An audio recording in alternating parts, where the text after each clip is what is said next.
On this episode of the Oklahoma Breakdown with Ikard and Lehman, presented by Riverwind Casino. Okay, we are starting our spring roster breakdown for Oklahoma, and we're starting with the quarterback position in football. Guys Talkin Basketball. We recap a wild weekend in the NCAA Tournament and talk some Thunder, and we give you our winners and losers of the weekend.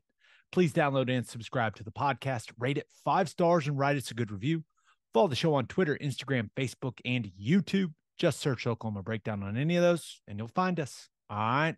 Our man Michael Hosty will kick this thing off. It's time for the Oklahoma Breakdown. It's a beautiful Monday, March 27th, and you're listening to the Oklahoma Breakdown with Ikard and Lehman, presented by Riverwind Casino. Riverwind is Oklahoma City's premier casino experience, and there are so many reasons why Riverwind is consistently voted OKC's #1 casino, but it all starts with their amazing variety of gaming thrills and excitement. Riverwind's beautiful award-winning environment plays host to more than 2,800 of the latest electronic games, with a huge selection of table games, including blackjack match, roulette, and Teddy's favorite, craps. No matter what your game, Riverwind has it in spades and hearts. And to learn more about their gaming promotions and entertainment options in the month of March, all you got to do is visit riverwind.com. Riverwind Casino, simply the best. Now recording this early afternoon Sunday. What is 5 o'clock? That's late afternoon. I'm an idiot. Late afternoon, early evening. That's what I meant. Thank you. So early evening Sunday. Please leave us a 5-star review and a nice comment while you're at it. And Ted, I can just tell the windburned cheeks are back. Coach Ted is back at it again, isn't he? Ballpark weekend. Oh man. Spent a lot of time out there on the baseball diamonds, but good stuff, man. Fun watching these little kids play. Sometimes. Did you make anyone cry? No. Progress. Congrats. I think over the years they've gotten used to my voice. Still one of my favorite stories you've ever told. Just like you yelling at the kid made him cry instantly. Oh, Coach Ted. Well, here's to a successful season on the diamond, my friend. That's right. Appreciate that.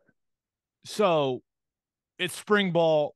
In this time of the year, we like to do kind of a breakdown of where the roster is at for Oklahoma football. So we're starting our position breakdowns. And you might as well start with the most important position in the sport, right? So we're going to start with quarterbacks. And now I went to practice over the weekend. And just so people know, there's a lot of people, hey, what recruits were there, what recruits weren't. I can't tell you. Sources inform me that Oklahoma did host class of 2040 athlete Cam Ikard. Just saying. Sources told me sources also told me he may have gotten a little distracted by all the footballs on the ground everywhere, and then that he really didn't take in very much of what was going on in the field. But sources also informed me it looked like he had a great time, really, and he hopes to be back soon. Which is always important with the recruits. They have an NIL presentation prepared. It's in the works. It's in the works. No, but it was fun. It was the first time I got to take my son out to a practice. So he sat there and watched O-line individual with me. He was locked in, man. It was fun. It was cool. That's awesome. And I said, son, you see what these guys are doing? It is my life's goal for you to never do that. And then I walked him over to the quarterbacks and go, this is what you're going to do. So perfect transition into our breakdown of QBs, Ted. That's awesome. Yes, the individual periods look a little bit different between those two position groups, don't they? Slightly different. Okay, quarterbacks with the way the depth chart looks right now, right? You're looking at Dillon Gabriel as your QB1, and then I think the rest of this thing feels up in the air, right? I think when you look at Davis Bevel, Jackson Arnold, General Booty, Switzer's grandson, right? I got to assume when we get to the fall that Jackson Arnold's going to be the backup quarterback, but as a freshman, you got to earn that. He's only been there for a couple months, right? Mm-hmm. It's hard to digest everything it takes to play quarterback in Jeff Lebby's system. But with where we stand at quarterback right now, how do you feel about OU's QB situation? I feel good about it. Now, it's still early. Don't really fully know what to expect out of Jackson Arnold, but I expect Davis Bevel to be better than a year ago. I expect Dillon Gabriel to be better than a year ago, and I expect Jackson Arnold, because of the talent, to get caught up to the pack rather quickly. And because of the tools and skills that he has, I'm hopeful that he works his way into the backup quarterback role, because I think, you know, it's not a position that you talk about a whole lot, backup quarterback, but the lack of any trust or real playmaking ability a year ago, it held our team back, especially whenever we got a glimpse of what life looks like without Dillon Gabriel. So to me, it's really important. The backup quarterback job is not something that we usually talk about, but right now, I think it has a lot to do with really what the ceiling of the offense could be next year. I'm with you. And, one thing we've talked a lot about, right, is what that backup quarterback situation looked like a year ago, how frightening it was, right? That became rather evident in the Texas game. But we talk about how it affected Lebby and his play calling. And I was thinking about it as I was watching Dillon Gabriel at practice. Like, I never really thought about how the backup quarterback situation just affected the way that he played, right? And the way that he approached the game. Like, when you're going into a game, basically said, "Hey, I cannot get hurt." I've never been in that situation, like, as a player. I don't know how that affects you as a quarterback. It can't really help your performance. You know what I mean? Yeah, well, yeah, the way plays are called, and we kind of saw the same thing all year. Early in the first quarter, sometime one of the first handful of possessions, Lebby would call Dillon Gabriel's number in the running game intentionally in a called run, just to get the defense aware that was something that they could do. We wouldn't see it again, right? Now, that doesn't mean that he wouldn't pull the ball down or create some things on his own, but as far as called running plays, we didn't see a whole lot of that. So, yeah, I mean, I think that's a good way for quarterbacks to get in a rhythm and get in the kind of the feel of the game, is whenever they're making plays with their legs as well. And obviously, it has huge effects on the passing game, on the running game, all of those things. So, yeah, if we're more comfortable with the backup position, I think that obviously opens a lot of things up. But the other part is Dillon Gabriel was never pushed at all last year. Right. Now, I'm not suggesting that I'll suggest it. He wasn't, there was no competition in that room. Man, I'm just using what my eyes told me, okay? Right. There wasn't, but I guess what I'm saying is that I'm not saying that because he wasn't pushed, like he wasn't trying to improve. Right. But it's just natural that whenever you're really comfortable and it's yours no matter what, not seeing a whole lot of things behind you that are, thrilling the coaches, then you settle into a groove. I expect that to be different. I expect Bevel, I expect Jackson Arnold to be making plays this summer. And, if Jackson Arnold gets out on the loose and he's running the football and everyone has some wow moments, I expect Dillon Gabriel to be like, okay, I need to answer and to up his game. So, I think all things included, it's important to have a player, a backup quarterback, and not just a body, a playmaker that is, ready to go in, that changes it for Lebby and pushing Dillon Gabriel to get better. Yeah. So the thing that stood out to me about him at practice over the weekend, he really looks like a guy that has full control of the operation of the offense. Dillon, you're talking about Dillon Gabriel, Dillon. right? Yeah. Dillon was really vocal as I've seen him. And now he's not a rah-rah guy, right? But it was as assertive as I've seen him, especially on the practice field. Just looks, and it makes total sense, but just looks more comfortable than when we saw him with those practices we went out to last spring, right? Just looks way more comfortable. Looks like he knows he's the guy, like all those things. But when we're just looking at the roster, like, he has to be better than he was a year ago. When you look at the numbers, like the numbers weren't awful by any means, right? They were rock solid, but 62% over, a little over 3,000 yards, 26 and 6, touchdowns to interceptions. Now he did have the 6 rushing touchdowns, but those numbers, they just have to significantly improve. And when you think back to what we complained about a year ago, right, with Dillon Gabriel holding on to the ball too long and taking some sacks, right? That was something that bothered us. Missing high for whatever reason. Remember, his accuracy would just kind of disappear at times. Would miss high on some of those intermediate throws. Could not connect on a lot of those deep balls, right? Missed some chances for some easy, explosive touchdowns, especially to Drake Stoops for whatever reason. But there just wasn't a ton from him in the running game. And Ted, I don't know about you, man, but I expect all of that to improve. And Jackson Arnold pushing him is part of that. But it's also like, I think Dillon's at a point in his career where it's like, he knows, like, he's got to step it up to secure a football future, if you will.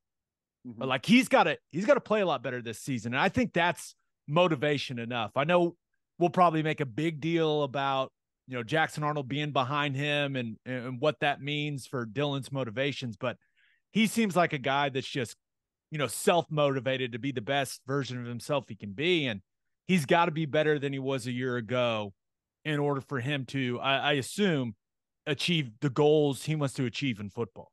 Yeah. I expect him to be better in all categories. Like statistically speaking, I expect him to be way better. You mean, was he 25 and 6 touchdowns? Yeah, 26 and 6, 25 and 6, one of those. I expect 35 touchdowns through the air for him. 6 touchdowns on the ground. I expect double digits rushing touchdowns from him. 315 rushing yards. I expect him to be around the 700-yard mark in rushing numbers. That's obviously, these are assuming he's healthy, everything's good all the way through, and he needs to take his completion percentage into the high 60s.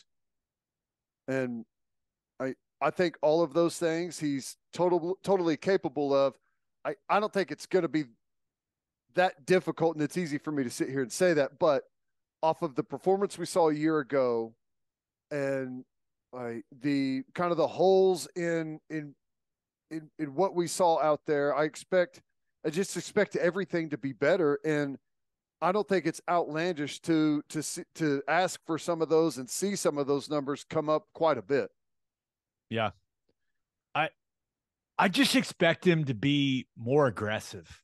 Yeah. With the football, I thought, you look at only having 6 interceptions, right? That's great, but there were points in games where I felt like he needed to let it rip and take a chance. Like, you got to give guys chances to make plays. Mm-hmm. I think we'll see more of that coming in this year. I think you probably realize you got to be a little more aggressive with the football. And then I expect his presence in the running game to improve, right? And to increase. Mm-hmm. And it's not just because Jackson Arnold's going to be there, so it doesn't feel like the sky is falling if Dillon Gabriel has to go out in a game. But I just think that has to be a bigger piece of the offense if you want to take this offense to the highest level it can be. Like, you see the offenses throughout college football, there's typically, and it doesn't have to be a ton, but there's typically a QB run game factor to it. Right? Just think about CJ Stroud and how he used his legs. And I know some of that stuff was scrambles, but in the college football playoff, what Stetson Bennett could do with his legs for these last couple years for Georgia, like, Tennessee. It's an important part of football, man. Yeah. Yeah. It's critical.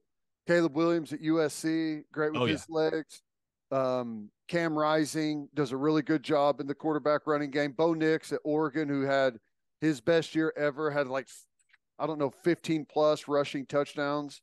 Yeah. Now, it's not something that everyone does, but it's for most people, if you don't just have the best players across the board, it's the trump card for defenses, right? It's it's a way to outnumber them, and it's always going to be a piece of it. And the more you can use that, the more of a threat it is. It really wreaks havoc on how a defense can defend. And last year against Oklahoma, they settled in on us. Teams really settled in, and they knew exactly what they were going to get. We didn't have many weapons down the stretch, and I think that Dillon he's obviously good in the open field.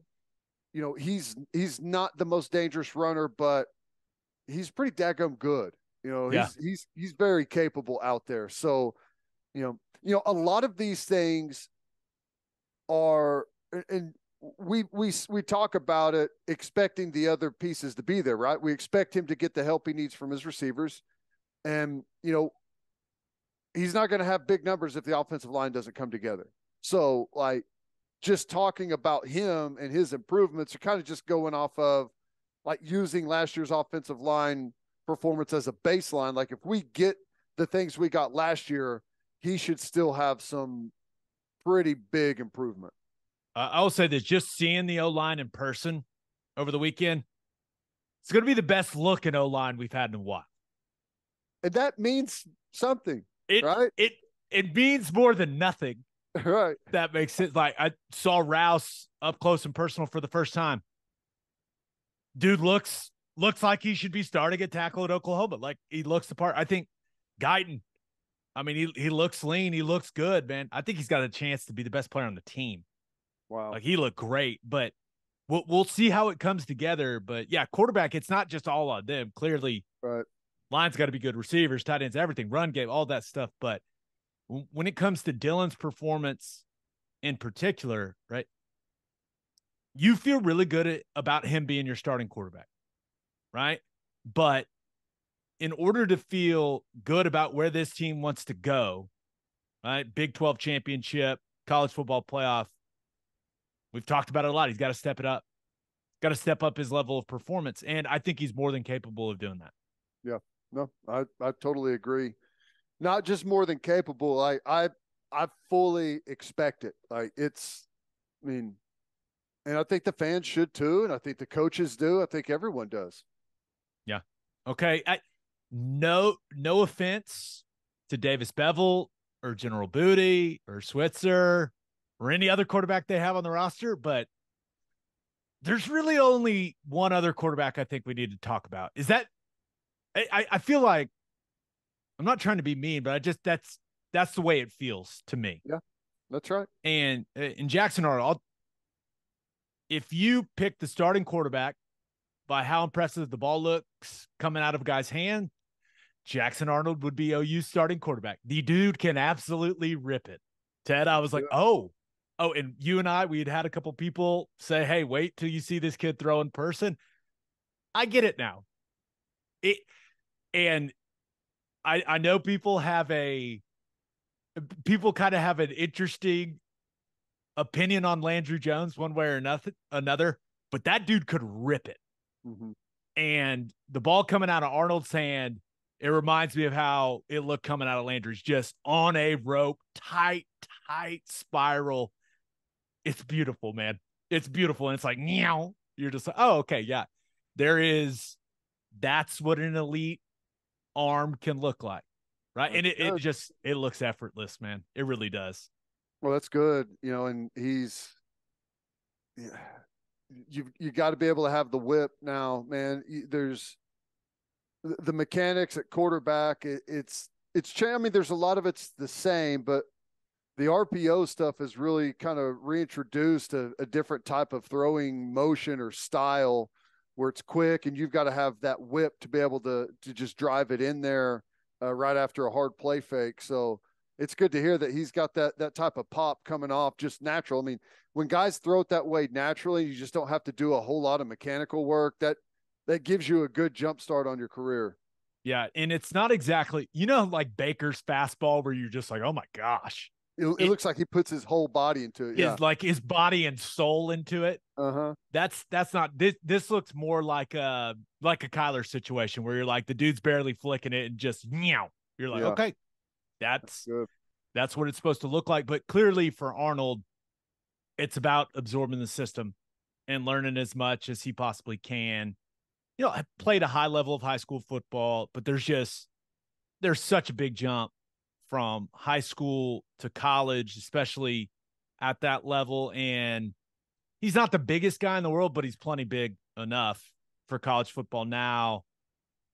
And the live arm, man, that's the live arm and the mobility. That's the combination you're looking for. And there's just no doubt this kid absolutely has it. Now, there's a lot that goes into playing quarterback. It's not just having a strong arm and being able to move around. Like, those are key components of it. But if he can get to where he needs to get from just on the mental side of things, dude's going to be a special player. Like, I'd be really surprised if he wasn't. Yeah. Yeah. There's, I don't know if you can always tell right away, but there's like when good quarterbacks, high level, 5-star quarterbacks go to college, there seems to be like a quick divergence between the guys that can see the defense and the guys that can't. And because it's different in high school, you're, for the most part, like 99% of the time are locking onto guys, and that's where you're throwing the football. And in college, you just can't get away with that. You can sometimes, but you're going to make big mistakes. You're going to force or they're going to force turnovers on you, and it's just never going to go like you expect. And it usually kind of happens right away. Like, if you don't hear that this kid has it early, sometimes you just don't ever end up hearing it. And, it's interesting to see kind of where he falls, if he's able to see what the defense is doing, understand the offense, understand the adjustments that his wide receivers are going to make, and be able to play the mental game. Because, there's a lot of guys. I mean, not a lot, but, just there's guys that have the physical traits and can never get it to the field because of the mental aspect. It's not as easy as just knowing your playbook, right? There's way more to it than that. And, we'll be able to see pretty quickly if he's got the it factor. Quarterback is hard. It's a really hard position to play, but just from, talking to people, seems like that kid's living up there at the facility, trying to absorb it all, trying to get up to speed. And out at the practice was just constantly communicating with Dillon Gabriel, the other quarterbacks. I like seeing that. It seems like he's curious. He's not scared to ask questions. It seems like he has the makeup physically and mentally, like just the drive to be great.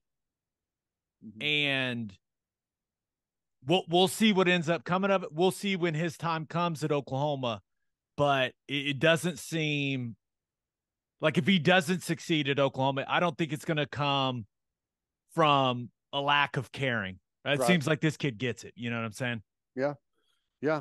And that's exciting that he's, and always think of young guys, they're always locked in and full throttle. And a lot of times it's just, how do guys respond when they make their first mistake out there on the field, on television and in front of 80,000 people in person? Like, some guys are able to wipe it away. Next snap, next series, let's continue to go. And the confidence remains sky high.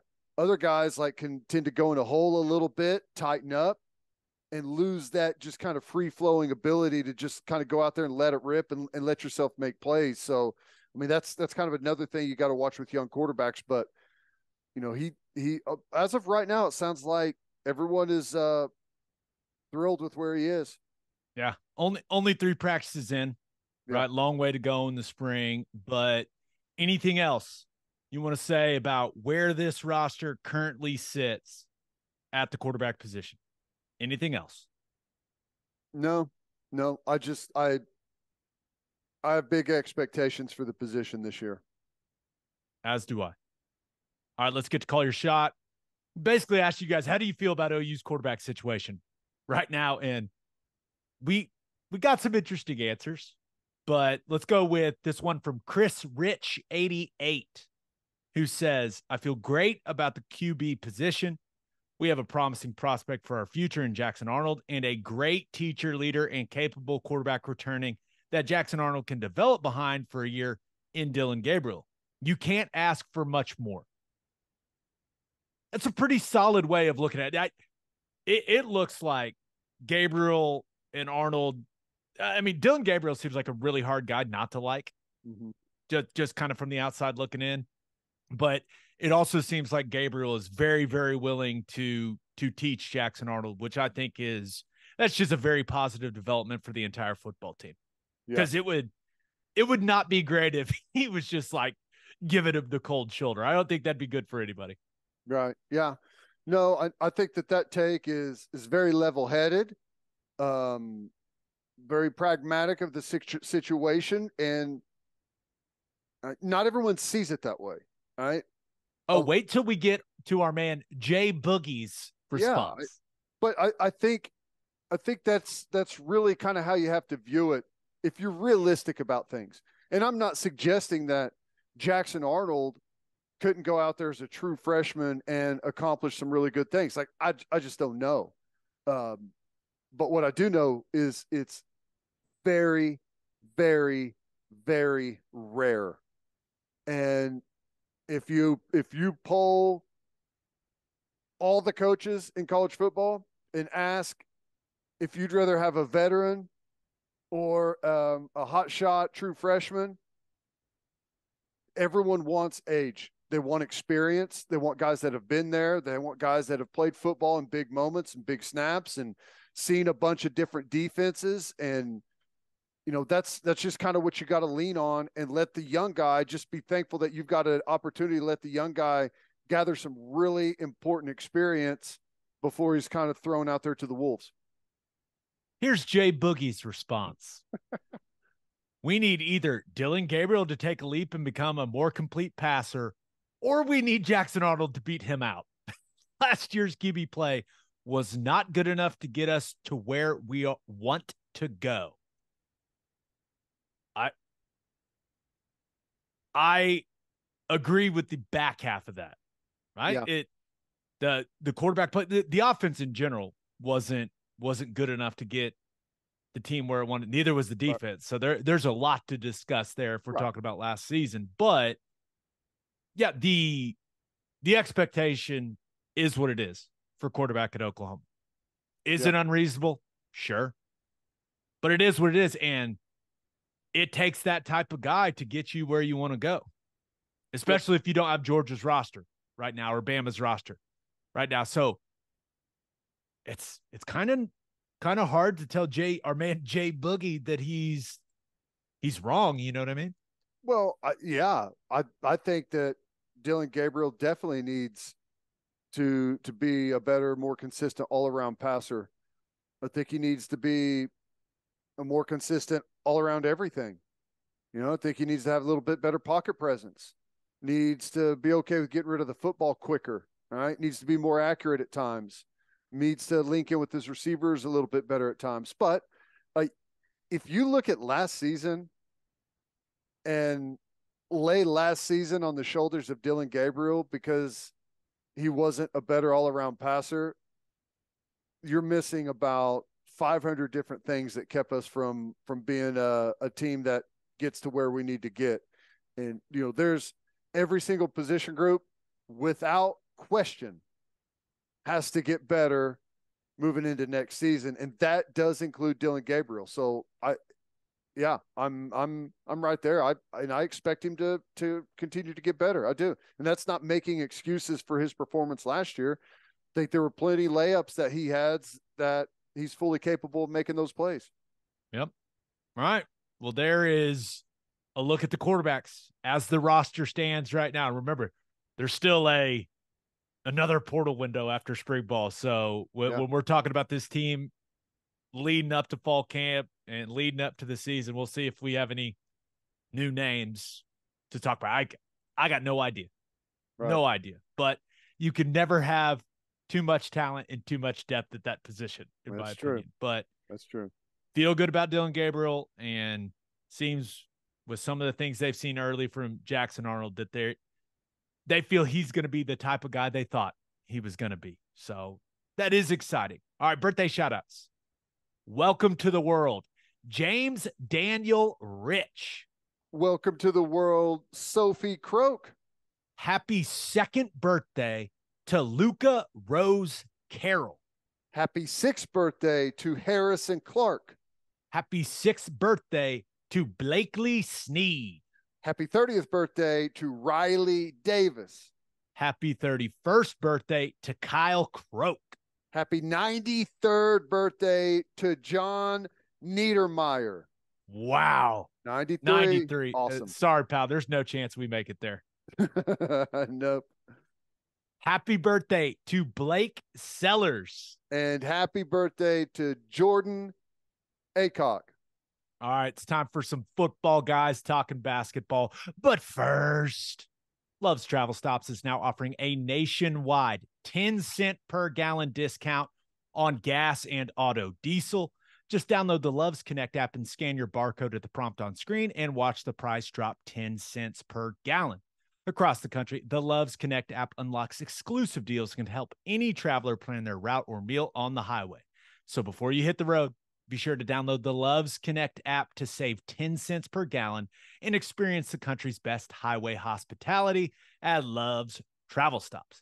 Love's also have you covered if you forget your phone charger or headphones with an expanded mobile-to-go zone.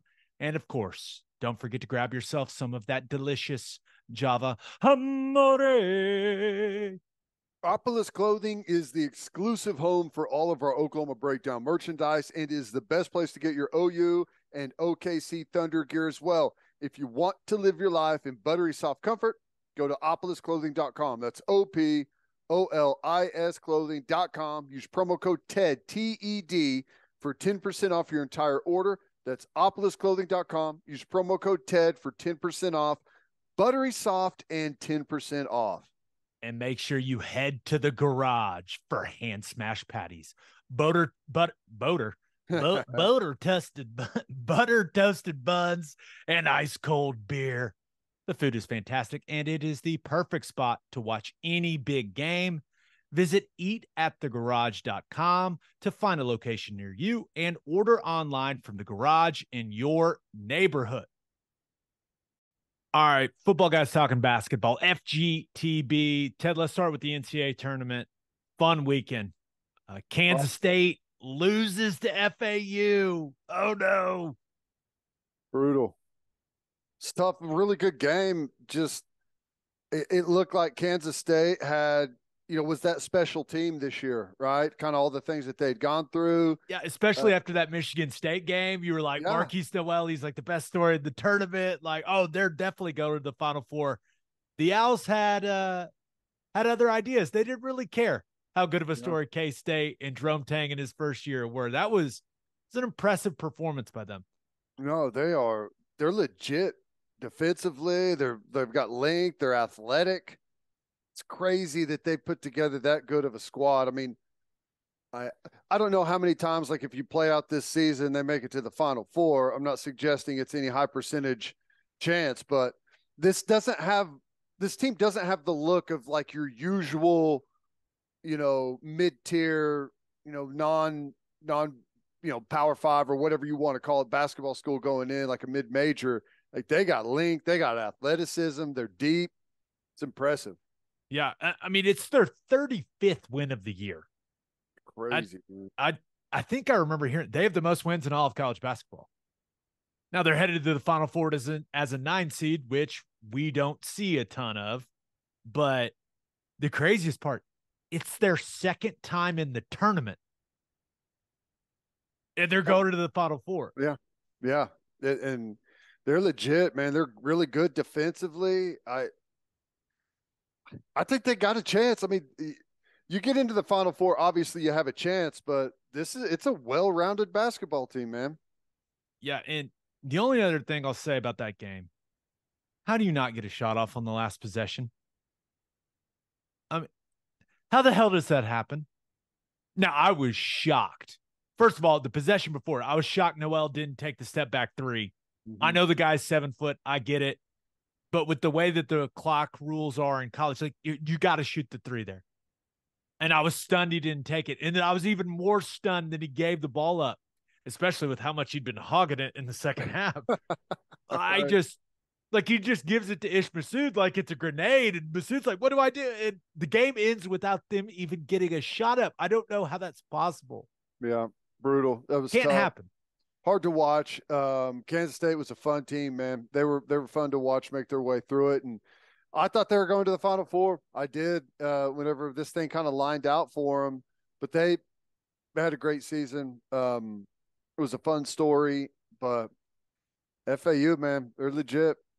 Dominated the glass. Yeah. And, I mean, maybe the bottom line of that game for me is, and I know we had some foul trouble, but you get on that stage, your studs got to play well, and Keontae Johnson, they just didn't get enough from him. K-State did not get enough from him. Yep. No. That's got to sting, man, for him. It's tough. It's tough, but it says pretty good. You're number one for old Tang, right? Awesome. Him having that type of year, number one, doesn't do Porter Moser any favors. I know. Just turns the temperature up even more. All right. So FAU going to the Final Four. I'm sure a lot of people will be cheering for the Owls, right? The underdog, but they're going to be playing San Diego State. So San Diego State beats Creighton. And what's the best way to put this? This was a rough watch for me.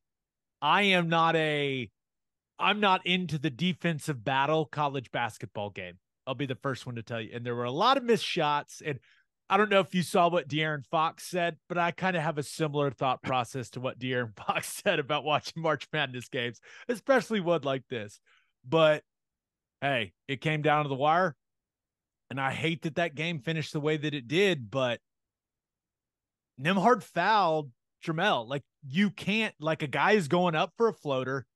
You can't put your hand on his hip like that and not let him keep going up in the air. It's just, it sucks that it ended that way, but it's a foul. I hated that it ended that way, but I thought that was the call. I thought the ref had to make that call. Yeah, it's interesting. Like a lot of because I didn't see it live. I saw the highlights and I heard some of the commentary after it, and a lot of the commentary and people, talking about it online are completely oblivious to the fact of like how he had the hand on the hip. It's like, he didn't touch the shot or the shooting hand, but yeah, he's like, that's a foul. I mean, I'm the same as you. I hate that that's the way that it goes. I would also hate that it doesn't get called. So it is tough. It's never the way that you want it to end on something, I guess, controversial like that, but I think it was called properly. I'm with you. So San Diego State and FAU will battle it out in the Final Four in Houston. One of those teams will play for a national title, which Crazy. It's a crazy year, man. All right. Let's talk about the other games that were actually okay. Well, do we even need to spend any time on UConn Gonzaga? I did not see that happening. Now I picked UConn to win it all. Feeling pretty good about things right now, right? Hurley, he's got that squad playing at a high level. They've got several pros on that team. I'm not sure this game needs much analysis. That was an ass kicking. It was brutal. Thorough. Yeah, up 30 for a large chunk of that game.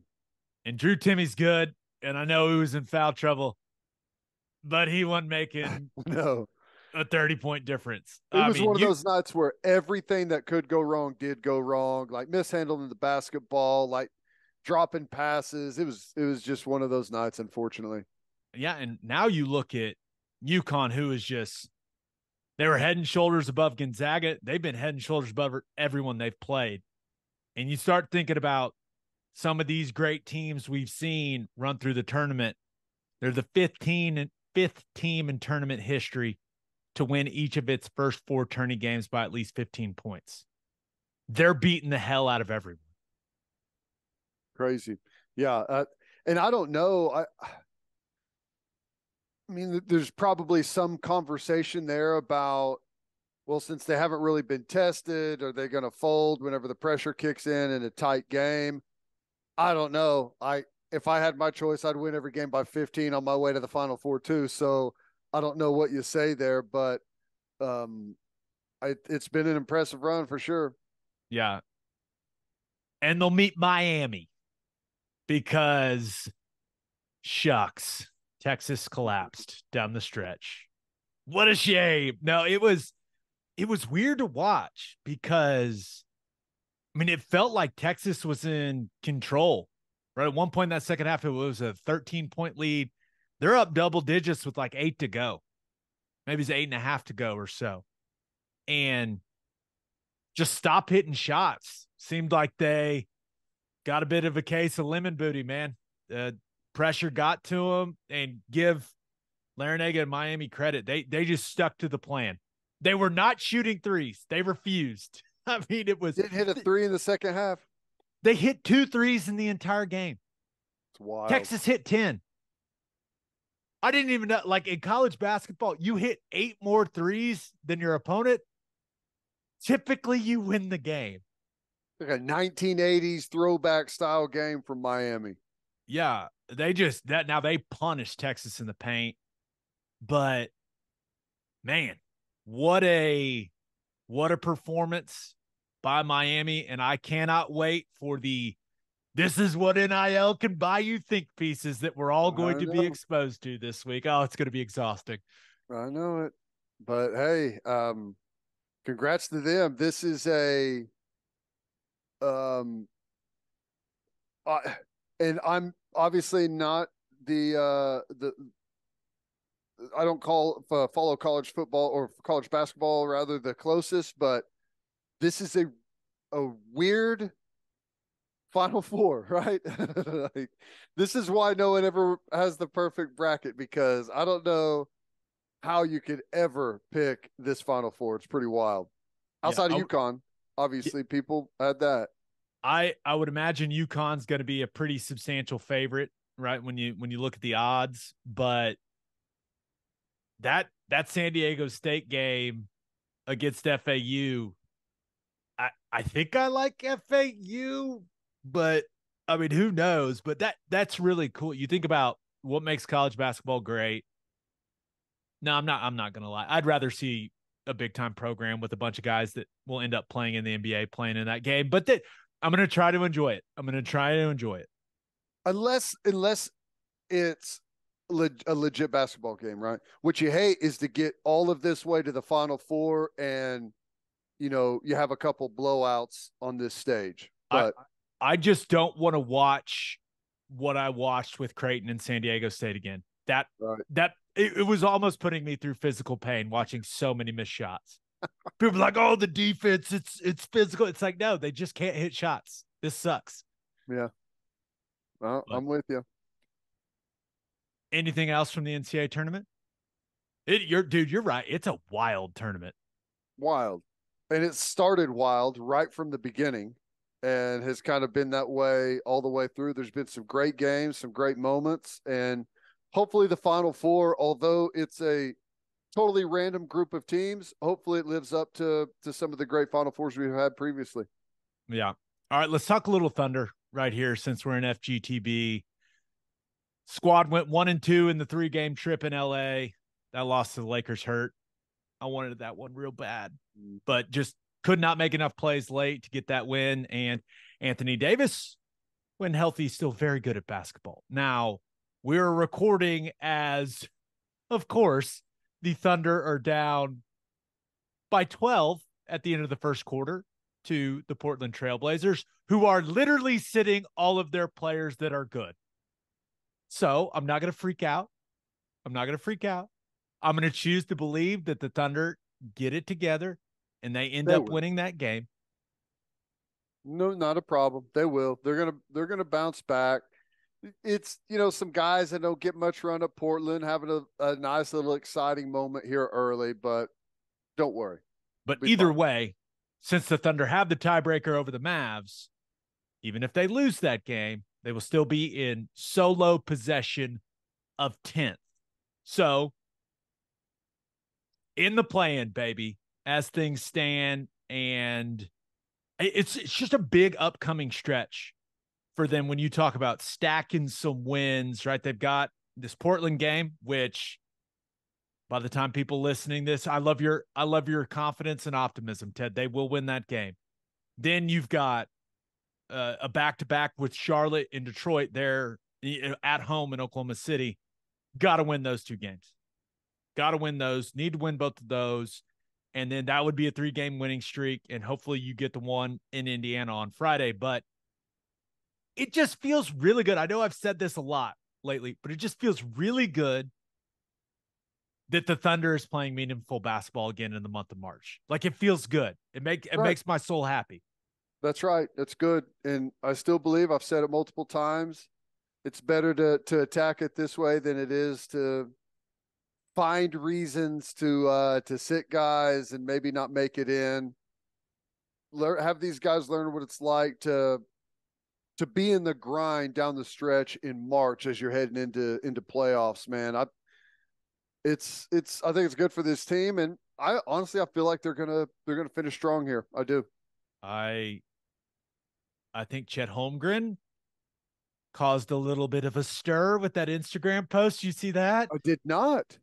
Couple pictures of him. Caption: free 7.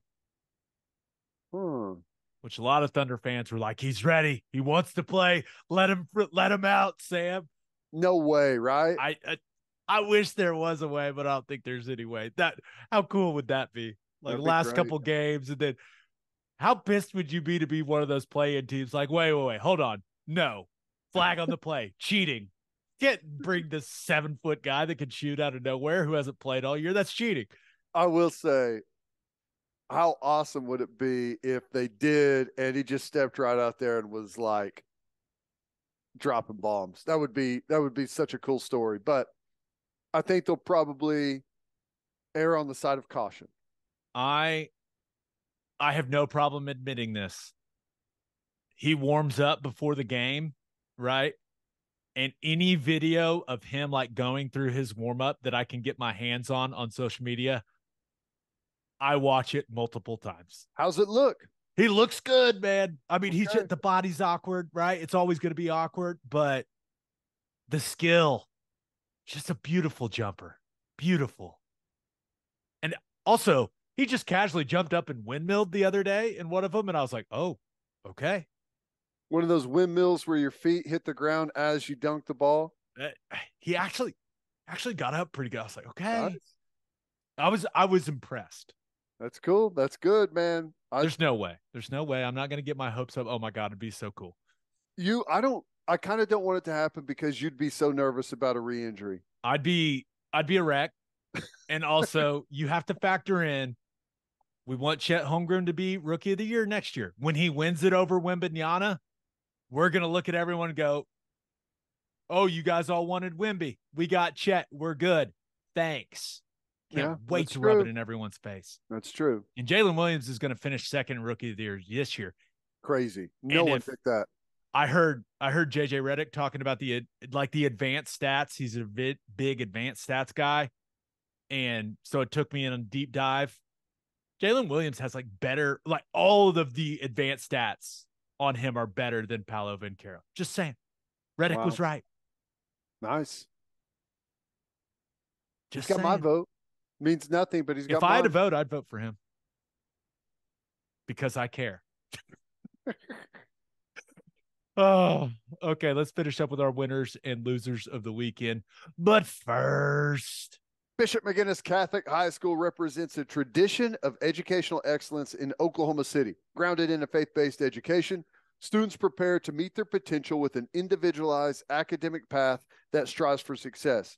Bishop McGuinness offers a college prep curriculum that includes 22 AP courses, participation in OSSAA athletics, where they've won over 100 state championships, and numerous clubs and organizations for students to join and grow. If you want to provide the best possible educational and spiritual development for your children, contact Bishop McGuinness Catholic High School or visit bmchs.org. Financial aid is available. And attention business owners, you need Insurica in your life. Insurica is one of the country's largest insurance brokers with 30 offices throughout Oklahoma, Texas, and the Southwest. Insurica is able to customize programs by accessing the latest information from many insurance carriers. They compare and contrast coverage offerings and pricing in order to design a cost-effective, comprehensive program to meet your business's specific needs.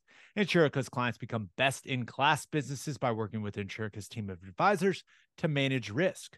Purchasing insurance is only one way to protect your business. Best-in-class businesses win by avoiding a loss in the first place.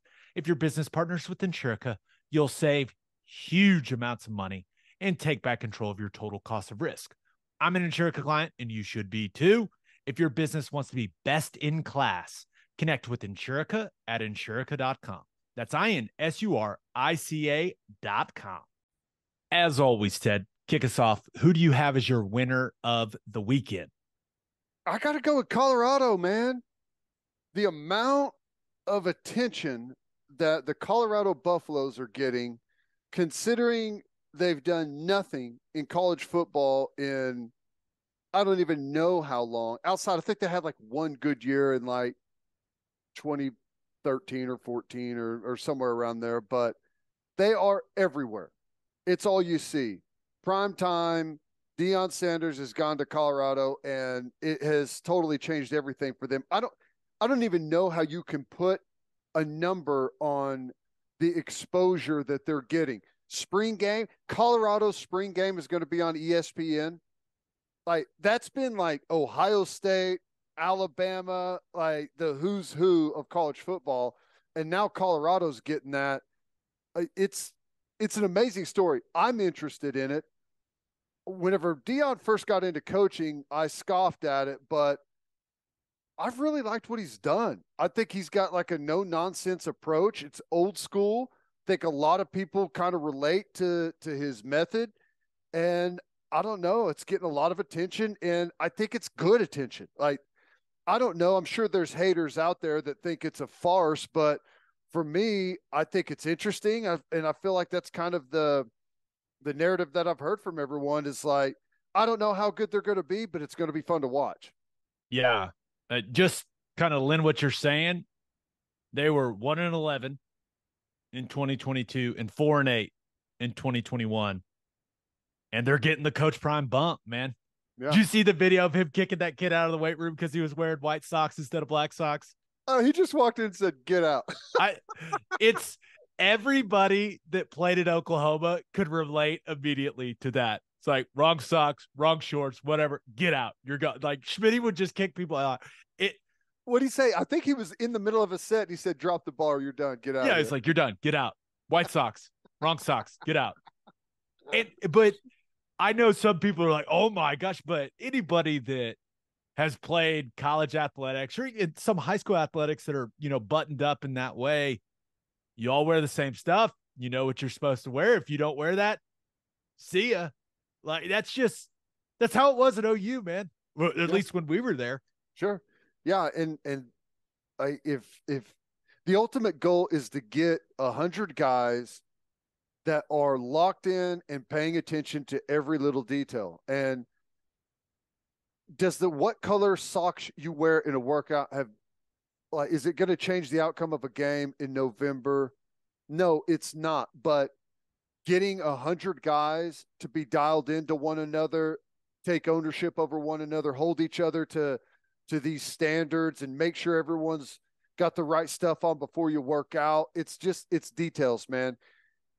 And for us, if we go back last year and look at some of these winnable games that we lost, it's just details. It's not that we don't have the players. It's not that we don't have the coaches or the schemes or any of those things. It's details. And that's what that is all about. And I don't know. I love it. It's some people just will never understand that. And I guess I kind of get that too. But for me, it resonates. And I never thought I would say that I like Deion Sanders' approach, and I'm fascinated with what happens. I'm with you, man. Now, we'll see what happens when they start playing games, right? They had a terrible roster last season. like worse in the Power Five. And I know he did some good things in the portal. The recruiting class was, I mean, extremely good compared to what they had been bringing in. But They got a quarterback. Yeah, I don't know. I don't know how much they've closed the gap, but I'm just like everyone else. I want to see it. I know. The coach prime effect is real on me. I know that. I know. I have thought more about Colorado football over these, what has he been there for, like 100 days? I've thought more about Colorado football in the last 100 days than I have in like the last 5 years. If you just like randomly selected a college football, like a general fan, I'm not saying like a super fan, and just asked them who coached Colorado last year, or if they could name any Colorado coach in history, they may not be able to do it, but I guarantee they know who coaches Colorado right now. Everyone does. Yeah. And that's all over social media. Yeah. Something that small actually ends up meaning a lot. Every big time recruit out there, every 5-star, at least that, I mean, I guess I shouldn't say every 5-star, but most of the biggest names are taking trips to Colorado. Like that's something that hasn't happened in decades, if ever. And dude, I've always thought their colors were so cool. They're going to sell so much merch with him there. That black and gold is, that's a good look. It's a cool school. It's a cool stadium. It's a beautiful setting. I don't know. I'm fascinated by it. So much Colorado content. Who knew? Who knew? All right. Who do you have as your loser of the weekend? The NCAA. If you ever need a reminder, and most people don't, of why you hate the NCAA, it's stories like this one right here. So I was actually at this game, the Division II National Championship between the Colorado School of Mines and Ferris State. Ferris State, really good team. I think they're back-to-back national champions. Their coach, Tony Annese, I think is how you pronounce his name, has been given a 1-game suspension, post-season suspension, and Ferris State's been fined $2,500 by the NCAA. Why? Because 2 players, after they won the Division II National Championship, smoked cigars in the locker room post-game. Okay? And the game was at McKinney ISD, which is a really nice high school. I don't know if a bunch of high schools down there share it or what, but really nice venue, really nice stadium. It's a non-smoking venue. And 2 players lit cigars. NCAA finds out about it, suspends, fines. Ferris State lost the appeal, so he's got a 1-game postseason suspension and the fine. And the McKinney ISD also fined Ferris State $15,000 for repairs from the 2 cigars being smoked in their locker room. This is, if the NCAA is the least self-aware group, unit, organization, whatever the hell they are, ever. This is why people hate them. For stupid stuff like this. It's pathetic. From the article I read about the entire situation, like they did it last year. They were told not to do it again. Like they were warned. I don't care. I don't care. We don't need to be suspending coaches. And it's so weird that it's for a postseason game next year and not just a regular season game. I've never heard of that. Nope. I never heard of the NCAA going, no. You can coach to start the regular season, but once you guys get to the playoffs, you got to sit out a game, pal. That's incredibly weird to me. But can we not just let kids have some fun, man? Like some fun. And they're like, oh, well, it's not like they were blowing cigar smoke into like 16 and 17-year-old kids' face or something like let's relax. I don't know. I don't know what to say. The NCAA continues to suck. They suck, man. They fight the wrong battles. Correct. This is a stupid battle to fight. It's the dumbest thing ever. you roll with it. That's it. I hope he goes out there for their first playoff game and just like turns and looks at the press box and just does like the suck it, like the DX. He's like, I'm coaching this game. What are they going to do? Make them forfeit? I hope he goes out there with a cigar in his mouth and does it. That'd be so good. But anything else on that? Yeah, I read that and I was like, you got to be kidding me, man. Dumb.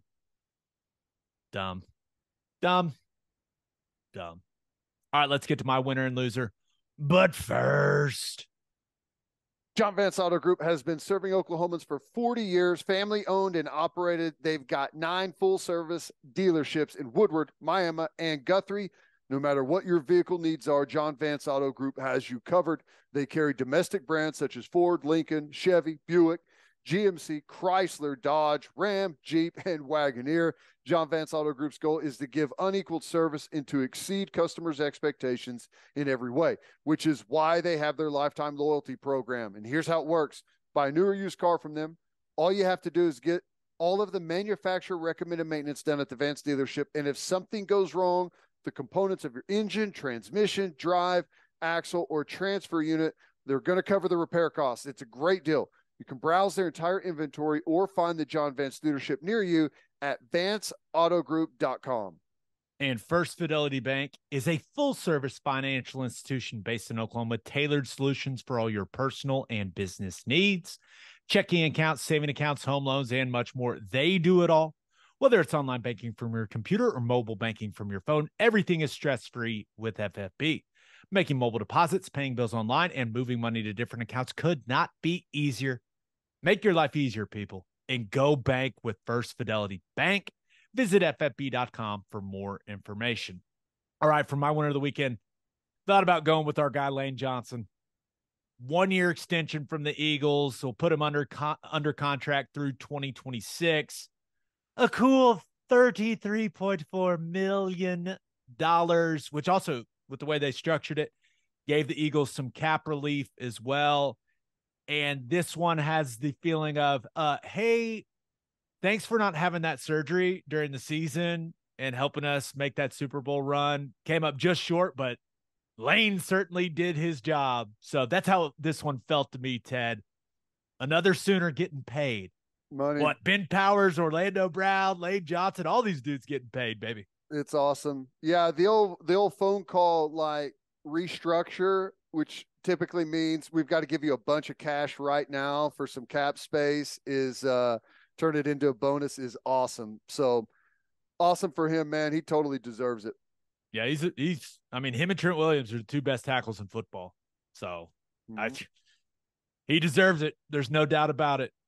But my winner of the weekend, I'm going to go with NFL agents. And let me explain. The Lamar Jackson thing just keeps getting weirder and weirder. So he's his own agent, right? That's how he's registered. So when you were a player, you have to register as your own agent, or you have to tell the league who your agent is so that teams know who to contact. And that agent has to be certified with the NFLPA. That's how it works. So Lamar Jackson is registered as his own agent. So teams can only negotiate with him. That's how it works. That's the rule. But the NFL sent out a league-wide memo telling teams not to negotiate with some guy named Ken Francis, who I guess is a business partner in a fitness equipment endeavor with Lamar. And I kind of saw the commercial for it, and it's like this box, and it's got all these different things, and he's out on the field doing all kinds of different stuff, and he's got little dumbbells. I don't know. It's like, it is what it is, right? But it just kept getting weirder and weirder. The memo goes out. Then the Francis guy says, hey, I don't speak for Lamar. Then Lamar tweets something like, stop lying. That man never tried to negotiate for me, which my response is, then why the hell did the league send out a league-wide memo if he never tried? That didn't just come out of thin air, Lamar Jackson.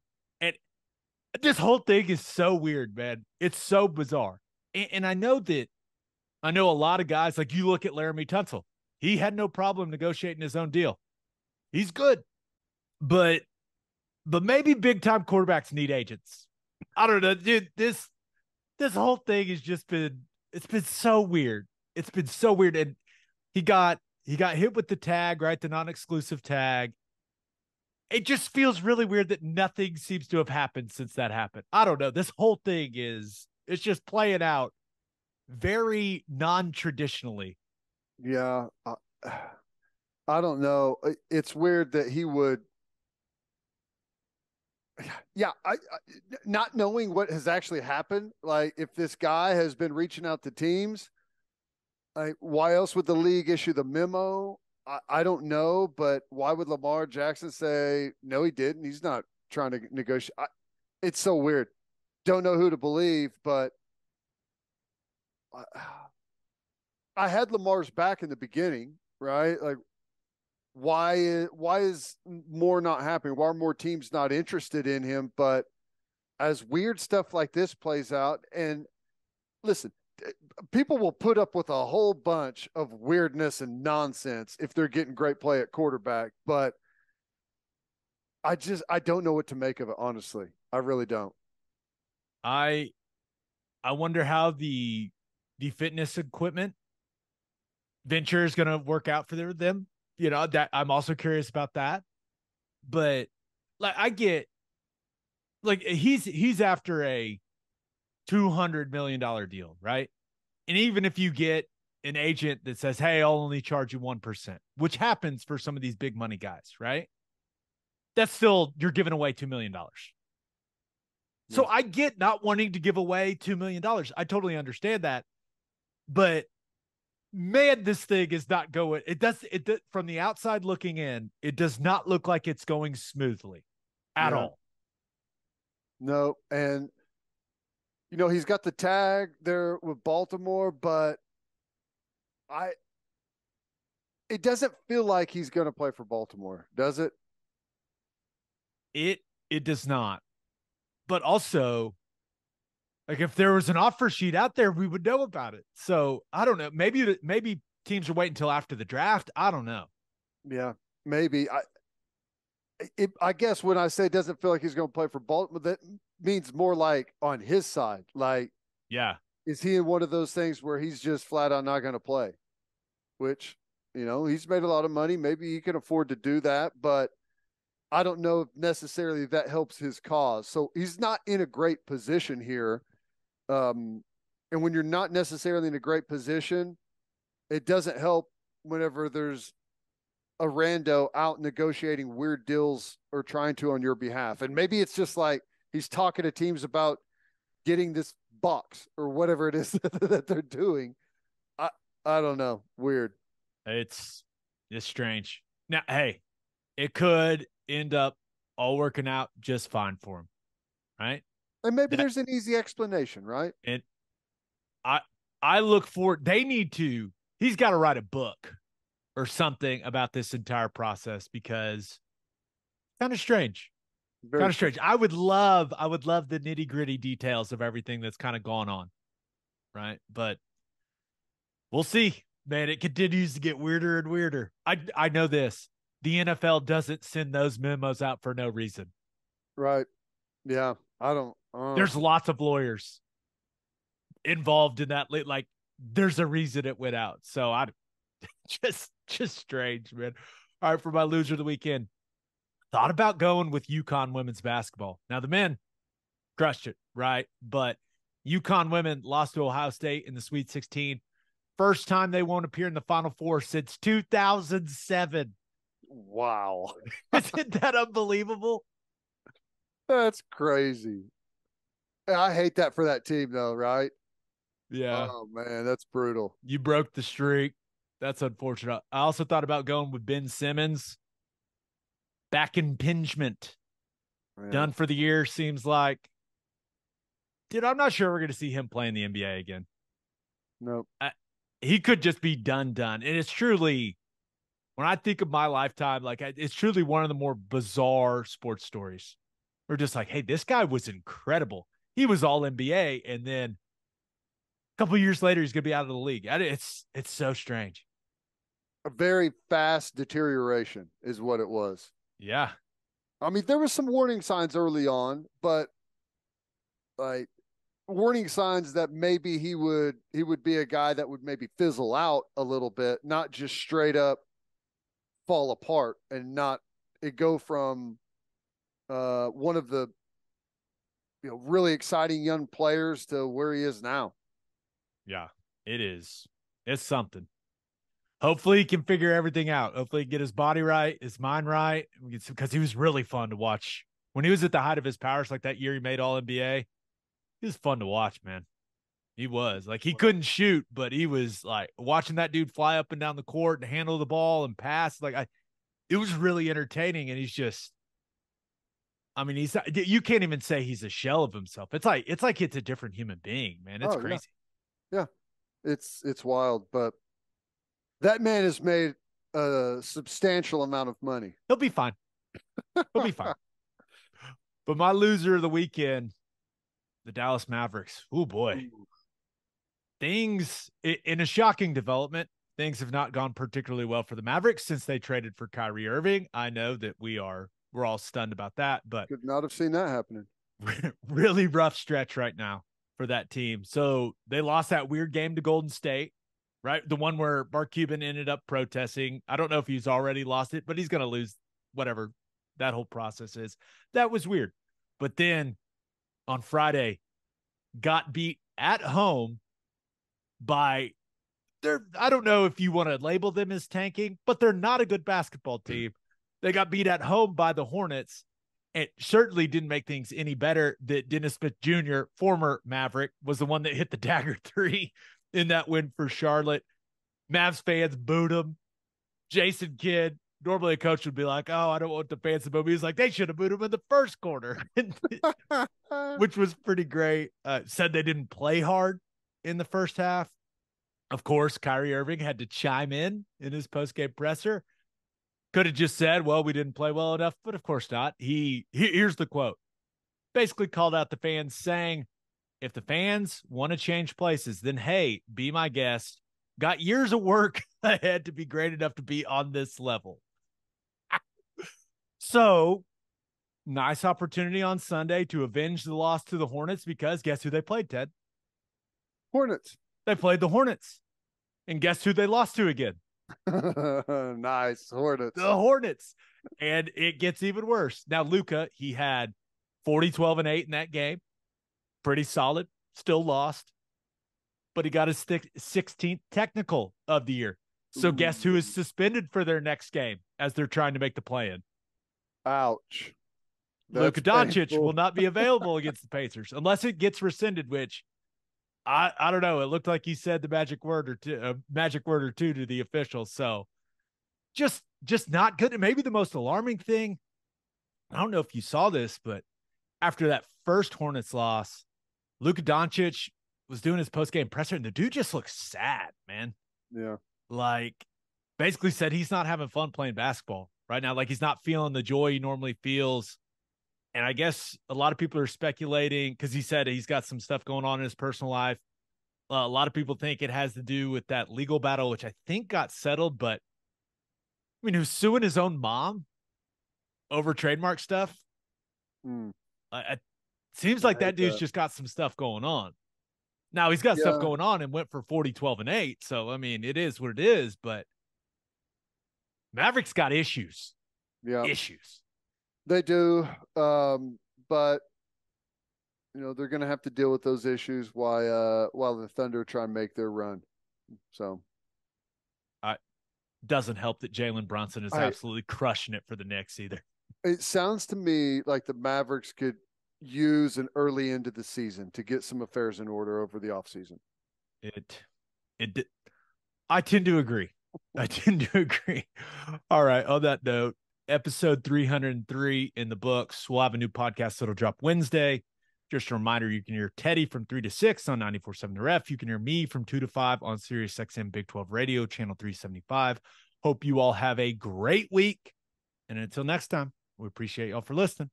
Do what you always do, Oklahoma. Take care of each other.